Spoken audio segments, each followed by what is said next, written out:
Hello friends, welcome back to another video. And ये जो video होने वाला है ये बहुत ही इंपॉर्टेंट वीडियो होने वाला है। मैं बता दूं आपको, यहाँ पे मैं आपका केमिस्ट्री का यूनिट नंबर 1 का वन शॉट्स पढ़ाने वाला हूँ। एंड इसमें हम आपको वाटर से रिलेटेड चीज़ें पढ़ाएंगे, जैसे वाटर का एनालिसिस कैसे करते हैं, ट्रीटमेंट्स एंड इंडस्ट्रियल एप्लीकेशन। तो सबसे पहला टॉपिक होगा हमारा sources, impurities, hardness and its unit. Sir हम पढ़ेंगे determination of hardness by EDTA method, alkalinity and its determination and related numerical problem. मैं आपको एक चीज बता देता हूँ कि मैं 20 से 25 मिनट में ये टॉपिक खत्म कर दूंगा। एंड अगर आप इसको कंप्लीटली अच्छे से पढ़ लेते हैं तो मेरी गारंटी है कि आप एग्जाम में फोड़ के आ जाओगे। एंड आपको न्यूमेरिकल्स एंड थ्योरेटिकल चीजें याद करने की जरूरत नहीं होगी। आप with the help of concept अगर आप समझते हो तो उसके बेसिस पे आप पढ़ोगे तो आपको बहुत ज्यादा हेल्प मिलेगी। तो बाकी आई होप अब अपन को आपका टाइम विदाउट वेस्टिंग अपना टाइम मेरे को ये वीडियो शुरू करना चाहिए। तो चलो चलते हैं कंप्यूटर की स्क्रीन पे। Thank you. शुरू करते हैं तो प्लीज वीडियो पूरा देखना, अपने दोस्तों को दोस्तों को भेज देना एंड उनसे बोलना कि प्लीज भैया की वीडियो देखो एंड आप लोग अच्छे से पढ़ाई करो। चलो वीडियो को शुरू करते हैं। ये यहाँ पे आपने इंजीनियरिंग केमिस्ट्री देख रहे हैं, ठीक है। तो ये इंजीनियरिंग केमिस्ट्री का पहला वीडियो है, ठीक है। ये आपको कैसे मिलेगा, आपको यूनिट वाइज यूनिट मिलेगा। आई होप आपको वीडियो में आवाज क्लियर आ रही होगी एंड आवाज के साथ साथ क्या क्लियर आ रहा होगा, पिक्चर्स भी क्लियर दिख रही होंगी, ठीक है। अब स्टार्ट करते हैं वीडियो को, ठीक है। सबसे पहला है हमारा source of water. I hope मेरे को पेन चेंज करना पड़ेगा, ब्लैक कर लेते हैं अपन, ठीक है। इसमें देखो अपन को पढ़ना क्या क्या है, ठीक है। सोर्स पढ़ना है, ठीक है।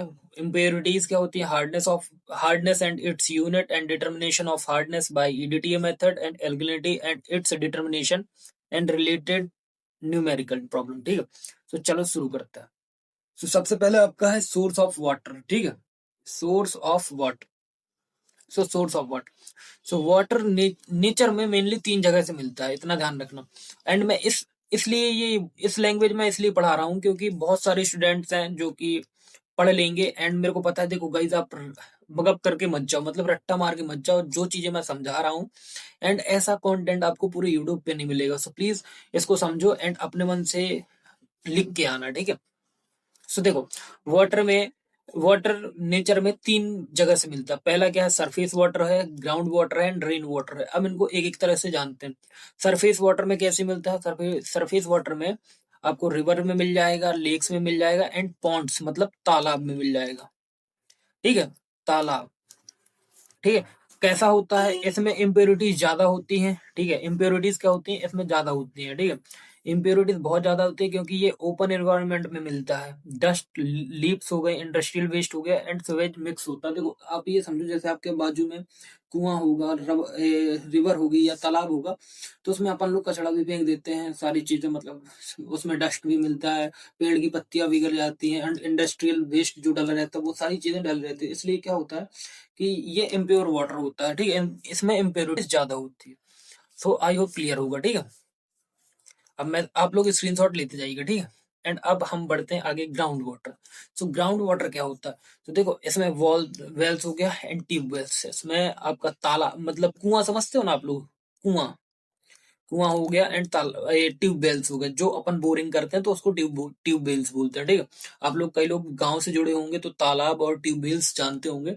तो क्योंकि मैं तो गांव से ही जुड़ा हूँ, दैट्स वाई मैं जानता हूँ। ये कैसा होता है, ये देखो, ये सॉइल के थ्रू फिल्टर होके आता है, इसलिए क्लियर दिखता है, ठीक है। आप अगर कुआं का या ट्यूबवेल्स का आपने पानी देखा हो तो इसमें क्लियरिटी दिखती है, लेकिन इसमें Ca+2 और Mg मैग्नीशियम सॉल्ट डिजोल्व हो जाते हैं।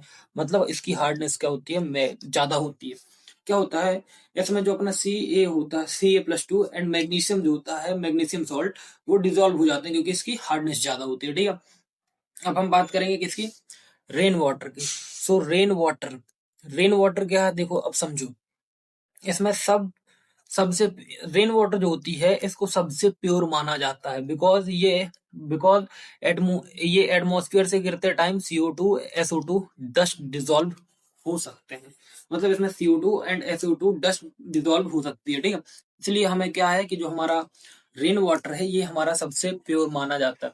तो आपका मैंने 3 चीजें पढ़ाई आपको कि सरफेस मतलब सोर्स ऑफ वाटर क्या होता है, ध्यान रखना, surface water, ground water and rain water, मैंने आपको सारी चीजें बता दी। आई होप क्लियर होगा, ठीक है। अब हमारा दूसरा टॉपिक क्या है, दूसरा टॉपिक क्या है, impurities in water. So impurities of water, so देखो अब शुरू करते हैं इम्प्योरिटीज ऑफ वाटर। तो इम्प्योरिटीज ऑफ वाटर जो होती है वो वाटर कभी कभी 100% प्योर नहीं होता है।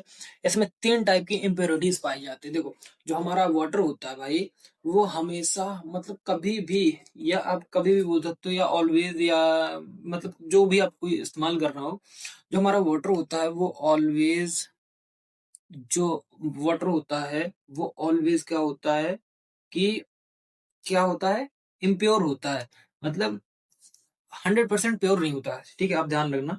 एंड मैं ये क्यों बोल रहा हूँ ऐसा, क्योंकि आप हमेशा देखना जो हमारा रेन वाटर होगा या ग्राउंड वाटर होगा या सरफेस वाटर होगा, जो भी होगा, ये सब इम्प्योर होते हैं, ठीक है। तो अब क्यों इम्प्योर होते हैं, इनमें 3 तरह की इम्प्योरिटीज पाई जाती है, ठीक है। तो पहला इम्प्योरिटीज क्या है, सस्पेंडेड। सस्पेंडेड इम्प्योरिटीज मतलब क्या होती है, आपका मिट्टी हो गया, सैंड हो गया एंड कैले हो गया, ठीक है। पानी को गंदा दिखा पानी को गंदा दिखाते हैं, टाइम देने पर नीचे बैठ जाता है। मतलब जैसे आप इसमें मिट्टी डालोगे पानी में, पानी जैसे मैं देखो, ये आप एक जार समझो, एक कांच का गिलास समझो, ठीक है। एंड ये ऊपर हो गया भाई, देखो मैं आपको बताता हूँ, ये आपका कांच का जार है, ये आपका पानी भरा हुआ है, ठीक है। इसमें पानी आपने क्या डाला, मिट्टी डाला, ठीक है। मिट्टी डाला तो पहले मिट्टी ऊपर रहेगी एंड फिर धीरे धीरे नीचे यहाँ पे बैठ जाएगी, तो इस वजह से क्या होता है, टाइम पर ये नीचे बैठ जाता है, ठीक है। अब आता है कोलोइडियल इम्प्योरिटीज। तो देखो कोलोइडियल इम्प्योरिटीज क्या होते हैं, ये बहुत छोटे पार्टिकल होते हैं, सेटल नहीं होते हैं इजिली, एंड इसका एग्जाम्पल क्या है, silica and organic matter. I hope clear हो गया होगा। फिर आता है डिजॉल्व्ड इम्प्योरिटीज, ये मोस्ट इंपॉर्टेंट होती है डिजॉल्व इम्प्योरिटीज। तो देखो 3 टाइप की इम्प्योरिटीज होती है, पहला होता है आपका suspended, colloidal and dissolve impurities. So इसमें क्या होता है, CaMaNa के सॉल्ट, देखो मैग्नीशियम, सोडियम और Ca कैल्शियम, तो ये इसके सॉल्ट होते हैं। गैसेस में CO2 होता है, O2 होता है, ये ही हार्डनेस का मेन रीजन होता है। देखो हार्डनेस के मेन रीजन क्या होते हैं, ध्यान से सुनो। हार्डनेस का मेन रीजन ये आपके 3 सॉल्ट हो गए जो यहाँ पे दिए हुए हैं, मैग्नीशियम, सोडियम और कैल्शियम, ठीक है। तो ये आपके क्या होते हैं, आई होप आप लोगों को इनके फुल फॉर्म पता होंगे, बिकॉज मैं बता दूं कि जो Na होता है, Na को सोडियम बोला जाता है एंड सिंबल होता है Na, एंड Mg मतलब मैग्नीशियम होता है एंड Ca आपका कैल्शियम होता है, CO2 आपका कार्बन डाइऑक्साइड होता है एंड O2 आपका ऑक्सीजन होता है। आई होप ये सारी चीजें तो आपको आती होंगी, अगर नहीं आती तो मैंने बता दी। और यही सब हमारे क्या होते हैं, हार्डनेस का मेन रीजन होते हैं। आई होप क्लियर होगा, ठीक है, आई होप क्लियर हो गया होगा। नाउ अब हम अपने नेक्स्ट टॉपिक पे बढ़ेंगे। सो हमारा नेक्स्ट टॉपिक क्या है, हार्डनेस ऑफ वाटर, ठीक है। Hardness of water, so hardness of water पढ़ने के लिए हमें सबसे पहले तो क्या जानना होगा कि इसकी डेफिनेशन क्या होगी। तो सबसे पहले जानते हैं कि हार्डनेस ऑफ वाटर होता क्या भाई। सो वाटर की वो प्रॉपर्टी जिससे सोप इजिली झाग नहीं बनता, मतलब लेदर। तो सीधे सीधे ये समझो कि देखो आपने कहीं कहीं सुना होगा कि पानी बहुत खारा है, पानी बहुत मीठा है, लाइक ये सब। अगर पानी का हार्डनेस ज्यादा होगा, समझना, ध्यान समझना, मैं उसकी डेफिनेशन पे नहीं समझा रहा, मैं अपना रियल लाइफ एग्जांपल बता रहा हूँ, तो प्लीज समझना। आपने कभी कभार देखा होगा कि अगर आप साबुन यूज करते हो एंड अपने बालों पे लगाते हो, तो साबुन अगर आपके वाटर की हार्डनेस हाई होगी तो वो साबुन को फाड़ देता है, एंड आपके वाटर की हार्डनेस कम होगी तो वो फटता नहीं है साबुन। बस यही है आपका हार्डनेस ऑफ वाटर। ये क्यों होता है, ड्यू टू आपका कैल्शियम एंड मैग्नीशियम आयन, ठीक है। क्यों होता है, ध्यान रखना, ड्यू टू ड्यू टू किसके, due to calcium and magnesium, ये आयन सोप के साथ रिएक्ट करके स्कम बना देते हैं, ठीक है। ये अगर कैल्शियम एंड मैग्नीशियम आयन के मतलब ये मैग्नीशियम आयंस के साथ क्या करेंगे, रिएक्ट करेंगे और स्कम बना देंगे, ठीक है। तो इस वजह से हमारा क्या होता है, साबुन फट जाता है। यही बताता है कि हमारा हार्डनेस ऑफ वाटर ज्यादा है या कम है, ठीक है। There are two type of hardness, first is temporary hardness and second is permanent hardness. So temporary hardness का कॉज क्या होता है, कैल्शियम एंड मैग्नीशियम बाइकार्बोनेट, ठीक है। एंड परमानेंट हार्डनेस का क्या होता है, calcium and magnesium chlorides and sulphate. Remove कैसे होती है ये देखो, जो हमारा परमानेंट, जो हमारा टेम्पररी हार्डनेस है वो बॉइलिंग से रिमूव हो जाती है। अगर आप पानी को गर्म करोगे, मतलब पानी को उबालोगे, तो आपका जो मतलब हार्डनेस है वाटर की वो रिमूव हो जाएगी। एंड जो परमानेंट हार्डनेस होगी वो बॉइलिंग से रिमूव नहीं होती है, ठीक है, वो बॉइलिंग से रिमूव नहीं होती। आई होप क्लियर हो गया होगा। अब आता है यूनिट्स क्या है हार्डनेस की, ठीक है। सो यूनिट समझते हैं भाई। हार्डनेस को हमेशा CaCO3 इक्विवेलेंट में एक्सप्रेस करते हैं, ठीक है। पहला यूनिट क्या है हमारा, ppm, पार्ट्स पर मिलियन, ठीक है। mg CaCO3 पार्ट पर litre water. mgl same as ppm। See ये क्लर्क होता है 1 ग्रेन CaCO3 पर कैलोन, ठीक है, ये फ्रेंच, ठीक है, पर लीटर। अब इंपॉर्टेंट रिलेशनशिप समझने के लिए, इंपॉर्टेंट रिलेशनशिप शायद इंपॉर्टेंट रिलेशनशिप समझो, 1 ppm is equal to 1 mgl। I think मैंने आगे के जो नोट्स हैं वो शायद खा गया हूँ, बट सॉरी, मैं कोशिश करूंगा कि आपको फिर से ऐड करके बता सकूं, ठीक है। सो अब हम बात करेंगे किसके बारे में, सो अब हम बात करेंगे ईडीडीए मेथड के बारे में। एंड ये ईडीडीए मेथड बहुत ज्यादा इम्पोर्टेंट है, ठीक है। तो मैं यहाँ पे इम्पोर्टेंट लिख देता हूँ भाई, इसको अच्छे से पढ़ लेना, बहुत ज्यादा आता है। सो सबसे पहले ईडीडीए के मेथड का प्रिंसिपल क्या होता है, ठीक है। वाटर में Ca2 और Mg आयंस होते हैं, वो ईडीडीए के साथ स्टेबल सॉल्यूबल कॉम्प्लेक्स बनाते हैं। देखो अब समझो, इसके लिए मेरे को येलो पेन लेना पड़ेगा। देखो जो हमारा वाटर है, जो हमारा ईडीडीए है, उसका प्रिंसिपल क्या कहता है। जो हमारा वाटर है, वाटर में क्या होता है, कैल्शियम होता है एंड मैग्नीशियम आयंस होते हैं। एक चीज क्लियर, ये क्या करते हैं, ईडीटीए के साथ स्टेबल सॉल्यूशन, मतलब स्टेबल मतलब आप समझो कि कोई मतलब स्टेबल और अनस्टेबल तो समझते होगे ना, ये सॉल्यूबल कॉम्प्लेक्स बनाते हैं। रिएक्शन कैसे करता है देखो, एम, इसको समझो एम, अरे पेन को क्या हो गया भाई, इसको समझना, इसको समझाना चाहता हूँ मैं, ठीक है। तो देखो जो हमारा एम है, समझो M+2, ठीक है, प्लस मैग प्लस ईडीटी है, ठीक है, ईडीटी है। ये क्या बनाएगा हमारा, MEDTA कॉम्प्लेक्स। ये तो आपको याद ही करना होगा। यहाँ पर क्या होता है देखो, M+2 इज इक्वल टू क्या हो सकता है, कैल्शियम हो सकता है या तो आपका मैग्नीशियम होता है। जितना ईडीटीए लगेगा उतनी हार्डनेस होगी, जितना ध्यान रखना, जितना आपका ईडीटीए लगेगा ना उतनी हार्डनेस होगी, ठीक है। अब इंडिकेटर का रोल क्या होता है, देखो मैंने एक एक चीज अच्छे से लिखी है, जहां पे भी अगर प्रॉब्लम हो प्लीज वीडियो को बैक करो और देखो। तो अब देखो रोल ऑफ ईडीटी है, रोल ऑफ इंडिकेटर, अरे क्या कर रहा है भाई,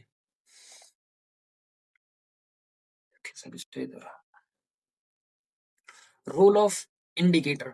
सो इंडिकेटर मतलब क्या होता है, ईबीटी, ठीक है, ईबीटी। सो जो आपका ईवीटी का फुल फॉर्म होता है, ये क्या होता है, एरियोक्रोम ब्लैक टी, ये काम आता है। तो हम इसको क्या यूज करेंगे, एज अ ईबीटी यूज करेंगे। मैं फुल फॉर्म नहीं बोलूंगा, एरियोक्रोम ब्लैक टी का याद रखिएगा। जब हार्ड वाटर में क्या करते हैं, जब हम हार्ड वाटर में ईबीटी मेटल आयंस के साथ कॉम्प्लेक्स बनाता है तो वाइन रेड कलर आता है। ध्यान रखना, हार्ड वाटर के साथ ईबीटी मेटल देखो हार्ड वाटर रहेगा एंड ईबीटी को हम मिक्स करेंगे तो हमें ये क्या बना के देगा, वाइन रेड कलर। ध्यान रखना, ईवीटी एंड ईवीटी को मिक्स करोगे हार्ड वाटर के साथ तो हमें क्या मिलेगा, वाइन वाइन रेड कलर मिलेगा। जब सारे मेटल्स आयन ईडीटीए से विंड हो जाते हैं, ठीक है, हो जाते हैं तो ईवीटी फ्री हो जाता है, ठीक है, ये ब्लू कलर देता है। मतलब जब हमारा ईडीटीए से, मतलब ईडीटीए जो होता है, ईडीटीए और ईडीटीए से जैसे हमारे जब सारे मेटल्स हैं वो ईडीटीए के पास चले गए या भिड़ गए तो ईबीटीए फ्री हो जाता है, मतलब इक्रोम ब्लैक टी फ्री हो जाता है, तो ये हमें क्या देगा, ब्लू कलर देगा। चेंज कलर मतलब कलर चेंज क्यों होता है, वाइन रेड से अपन ब्लू या एंड पॉइंट तक जा सकते हैं, ठीक है। वाइन रेड मिलेगा, वाइन रेड से अपन ब्लू तक जाते हैं, ठीक है। इसका पीएच कंडीशन क्या होता है, ध्यान से सुने। पीएच कंडीशन, पीएच कंडीशन का रिएक्शन प्रॉपर होने पर, देखो रिएक्शन प्रॉपर होने के लिए पीएच का 10 मेंटेन करके चलना मतलब पीएच वैल्यू हमें कितनी मेंटेन करके चलना पड़ता है, 10 मेंटेन करके चलना पड़ता है, बिकॉज करते हैं यूजिंग बफर सॉल्यूशन। बफर क्या होता है, NH4Cl एंड NH4OH। देखो पीएच कंडीशन ये होती है कि जब हम इसमें रिएक्शन कर रहे होते हैं तो हमें नॉर्मली पीएच का 10 वैल्यू मेंटेन करके चलना पड़ता है यूजिंग बफर सॉल्यूशन NH4 और NH4OH। आई होप इतना क्लियर हो गया होगा और समझ में आ रहा होगा। अगर नहीं समझ में आ रहा होगा तो प्लीज कमेंट करना, आगे मैं थोड़ा सा ध्यान दूं। तो अब इसका प्रोसीजर मैंने बहुत एग्जाम से रिलेटेड रेडी किया है, तो प्रोसीजर समझो। Fixed volume of water sample, मान लो जैसे आप 50 ml, तो ये आपका मैं क्या समझा रहा हूँ, ये आपका मैं प्रोसीजर समझा रहा हूँ कैसे काम करता है। आपका फिक्स्ड वॉल्यूम वाटर सैंपल मान लो 50 ml, बफर सॉल्यूशन ऐड करो पीएच 10 पे, ठीक है। 2 और 3 ड्रॉप डालो आपके ईबीटी इंडिकेटर के, डालो सॉल्यूशन वाइन रेड मिल जाएगा। बिट्रेट में ईडीटीए सॉल्यूशन लो, जो आपका वो होता है ना, जो केमिस्ट्री में अपन केमिस्ट्री लैब में अपन यूज करते हैं, उसमें आप क्या लो, ईडीटीओ सॉल्यूशन लो, कॉनिकल फ्लैक्स बोल सकते हैं, कॉनिकल फ्लैक्स भी बोल सकते हो आप, ठीक है। फिर टाइट्रेशन करो जब तक कलर वाइन रेड से ब्लू ना हो जाए। बिट्रेट रीडिंग नोट करो, जो रीडिंग आती है उसकी रीडिंग नोट कर लो, ठीक है। ब्यूरेट, जो ब्यूरेट होता है ना, ब्यूरेट भी बोलते हैं आप, कॉनिकल फ्लैक्स भी बोल सकते हो, तो ब्यूरेट की रीडिंग नोट करना है लास्ट में। देखो एक बार फिर से रिकैप देता हूँ, ठीक है। आप सबसे पहले क्या करो, एक fixed amount of water sample ले लो, ठीक है। उसमें क्या कर दो, आप बफर सॉल्यूशन ऐड कर दो पीएच 10, ठीक है। 2 से 3 ड्रॉप क्या डाल दो, ईबीटी इंडिकेटर डाल दो, जिससे क्या हो जाएगा, आपका सॉल्यूशन वाइन रेड हो जाएगा। और ब्यूरेट में आप क्या डालो, ईडीटीए सॉल्यूशन डालो या कॉनिकल फ्लास्क भी यूज कर सकते हो। टाइट्रेशन करो जब तक कलर वाइन रेड से ब्लू ना हो जाए, ठीक है। फिर ब्यूरेट की रीडिंग एंड कर लो, ठीक है। अब एंड पॉइंट क्या होता है, एंड पॉइंट ये होता है कि वाइन रेड से हमें प्योर ब्लू मिल जाता है। ये शो करता है कि सारे सारे कैल्शियम एंड मैग्नीशियम ईडीटीए से रिएक्ट कर चुके हैं। देखो जब तक आपका वाइन रेड से, मतलब आप ध्यान से सुनना, जैसे आपने ईबीटीओ सॉल्यूशन डाला तो आपको कलर क्या मिलेगा, वाइन रेड मिलेगा। फिर आपने ईडीटीओ सॉल्यूशन लिया, ईडीटीओ सॉल्यूशन के बाद आपने टाइट्रेशन किया, उसके बाद टाइट्रेशन मतलब हिलाया आप लोगों ने, मतलब उसको मिक्स किया अच्छे से, तो आपको क्या मिलेगा, प्योर ब्लू मिल जाएगा, ठीक है। तो उससे क्या शो करता है कि हमारा जो कैल्शियम एंड मैग्नीशियम है वो ईडीटीए के साथ अच्छे से रिएक्ट हो चुके हैं। इसका फॉर्मूला देख लेते हैं, ठीक है। इसका फॉर्मूला क्या कहता है, फॉर्मूला देखो भाई, hardness MgL LCaCO3 VN 50,000 sorry, volume of water sample. तो यहाँ पे V क्या होता है, ईडीटी होता है, एन हमारा नॉर्मेलिटी ऑफ ईडीटी होता है। ये हमारा फॉर्मूला है एंड इसके कुछ की पॉइंट्स हैं जो कि एग्जाम से रिलेटेड है। ईडीटी मतलब, ईडीटी का फुल फॉर्म क्या होता है, ethylene diamine tetra acetic acid, ये फुल फॉर्म है। इंडिकेटर क्या होता है, ईबीटी होता है, इसका पीएच वैल्यू 10 होता है। मेजर कैसे होता है, total hardness is equal to Ca+Mg। ये आपके की पॉइंट्स है, आपको इतना याद रखना है, ठीक है। अब इसके बाद एक न्यूमेरिकल सॉल्व करेंगे, ध्यान से सुन देखिएगा इसको। हमारे पास 50 ml क्या है, वाटर सैंपल है। 50 ml वाटर सैंपल को टाइट्रेट करने पर 10 ml ईडीटी 0.n लगा, ठीक है, 0.01 n लगा। वाटर की टोटल हार्डनेस फाइंड करो। तो देखो हमारे पास क्या वैल्यू दी गई है, वॉल्यूम V कितना है हमारे पास, मतलब आपको ईडीटी कितना दिया गया है। ईडी सबसे पहले हमें ईडीटी देखना, तो भाई सबसे, अरे भाई चलो ना पेन, सबसे पहले हमें क्या देखना, हमारे पास वॉल्यूम ऑफ सैंपल कितना है। वॉल्यूम ऑफ सैंपल हमें 50 ml है, ठीक है, 50 ml, ठीक है। ईडीटी कितना है, ईडीटी कितना है, ईडीटी हमें दिया गया है 10 ml, 10 ml। एंड हमारे पास एन नॉर्मेलिटी कितना है, 0.01 n। ये नॉर्मेलिटी को इंडिकेट कर रहा है, ध्यान रखिए। इसमें हमने फॉर्मूला पुट किया, hardness is equal to VN into 50,000 upon volume of sample. यहाँ पे हमने वैल्यू को पुट किया, hardness is equal to 10 into 0.001 into 50,000 upon 50, ठीक है। तो पहला कैलकुलेशन हमने इसका इंटू किया, ठीक है। तो हमारे पास 10 इंटू 0.01 करोगे तो आपके पास 0.1 आ जाएगा, एंड स्टेप 2 में 0.1 का इंटू करोगे 50,000 के साथ 5,000 आ जाएगा, 5,000 का डिवाइड करोगे किसके साथ, 50 के साथ, तो 100 आ जाएगा। सो आपका टोटल हार्डनेस क्या निकल के आ जाएगी, टोटल हार्डनेस कितनी निकल के आएगी, 100 mg पर लीटर और 100 ppm एज CaCO3। तो ऐसे सॉल्व करना, आई होप क्लियर हो गया होगा। अब एक चीज और बता देता हूँ, कई फॉर्मूले में क्या होगा, देखो अब समझना। एक तो मैंने बता दिया कि आपको हार्डनेस फाइंड करनी है, कुछ में आपको क्या दिया रहेगा, आपको दे दिया जाएगा हार्डनेस दे दी जाएगी, ठीक है, हार्डनेस दे दी जाएगी, ठीक है, वी दे दिया जाएगा, वॉल्यूम सैंपल दिया जाएगा, एंड नॉर्मेलिटी आपसे पूछ ली जाएगी। ऐसे ही रोटेट होता रहता है, बाकी कुछ नहीं है, आपको क्वेश्चन आना चाहिए, ठीक है।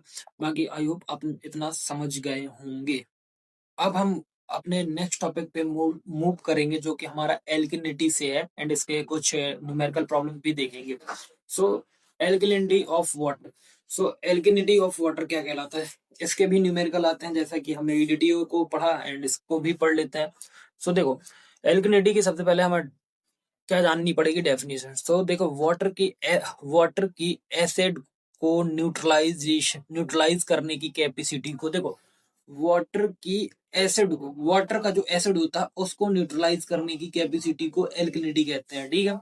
मतलब पानी में कुछ ऐसे सब्सटेंस होते हैं जो एसिड डालने पर उसको न्यूट्रल कर देते हैं। देखो पानी में क्या होता है, कुछ ऐसे सब्सटेंस होते हैं जो एसिड डालने पर क्या कर देते हैं, उसको न्यूट्रल कर देते हैं। आई होप समझ में आ गया होगा।